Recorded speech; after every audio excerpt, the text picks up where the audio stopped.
Just to have two dicks back on the same panel is not a real problem. I think Mark has been walking around telling everyone that Dicko and I are having a problem.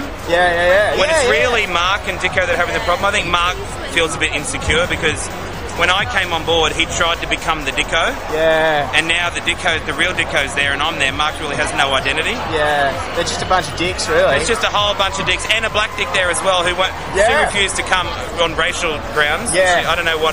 She's the biggest dick around, obviously. She thinks this is a white thing. Which is understandable.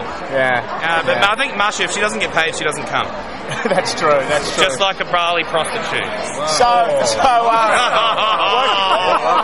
Can we just rewind that bit? I don't want to hear that bit. Kyle, this time last year we were talking about Lisa Mitchell, who you guys had actually stumbled across a couple of weeks before this. Anyone sort of in that vein this time around that you can sort of recommend that for the series which is coming up? Look, I don't remember anyone's name yet, but there are quite a few. Like, there's a really few good jazzy, a few pop people, a few really unique individuals as well, and the usual bunch of tools that are never going to make it. But it's good. I think because of that singer-songwriter elements in there, it's working really well again this year. So hopefully, I'll remember someone's name eventually, and they'll be worth keeping for as long as possible. And Bobby Flynn, what an absolute sensation he was. I think that perhaps he should have maybe got to the end, but what were your thoughts on him? Do you think he's got a future perhaps in the industry at some point? Yeah, well, I know Bobby's knocked back a Sony record deal, which he wanted to do it independently. He's got a 50-day tour around the country, so that's good. If he can do it independently and keep all the money for himself instead of sharing it with the record industry,